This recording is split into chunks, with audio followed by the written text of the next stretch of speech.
Hey everyone, Dr. Frankie here.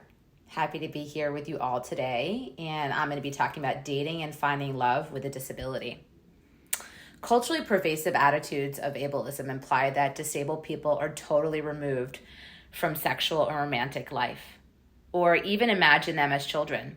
Some disabled people may have internalized these messages too, feeling like dating is out of reach, and it's certainly not. While dating is never easy for anyone, regardless of ability status, and you'll likely encounter ableism in some corners, it's also more than possible to build a healthy, fulfilling dating and romantic life with partners who adore and are attracted to you. Here's my best advice on where to start. Establish your own boundaries around disability issues before the date. If you're open to dating able-bodied people or potentially disabled people with a different experience of disability than you, it's totally reasonable to be concerned about ableism, microaggressions, or just plain rejection. While you can't control whether someone will pursue you or be attracted to you, you can control what behavior you're willing to accept and take the initiative to set those boundaries. What are your boundaries and expectations for an able-bodied partner? What do red flags look like to you? Is it a deal breaker for you if someone asks invasive medical questions? Is it a deal breaker if they try to ignore your disability entirely? Would you expect an ideal able-bodied partner to show allyship and solidarity by educating themselves about your disability or about disability justice on their own time? Decide these things for yourself ahead of time so you can assess potential dates when your thoughts aren't clouded by attraction or excitement. Make your list of green flags.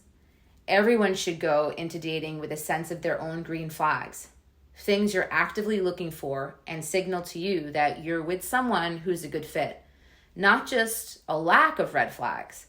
Green flags will speak to the concrete things about a potential partner that indicates compatibility, not just characteristics like, oh, they're funny or kind, but things like actively stays in touch with friends from past eras of their life. Not all of your important green flags will be about disability-related issues, of course, but it's worth thinking about what a compatible partner would look like in terms of disability allyship and partnership.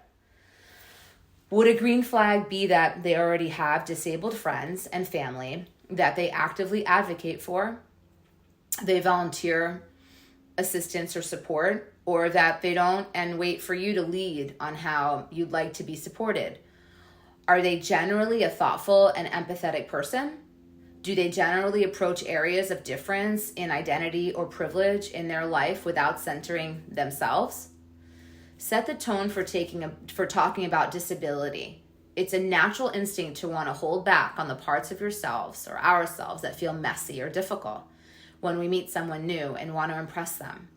Our challenging birth family dynamics, our past relationship baggage, our financial troubles, our disability, this is a totally understandable desire. We want to put our best foot forward, right? And we want to definitely not scare somebody off. It's also just vulnerable and uncomfortable to let someone really see our parts of ourselves that we don't think of as positive. Although this is a normal desire, it can be counterintuitive for a lot of reasons.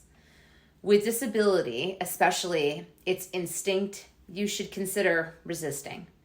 Downplaying our challenges, desires, and needs can backfire if a relationship does progress. If you've made a point of minimizing your access needs for the first months of a relationship and trying to seem less disabled, you may feel like you can't bring up urgent accommodations or ask for the support you really need later on for fear of changing that narrative, and end up hurting both your relationship and your health.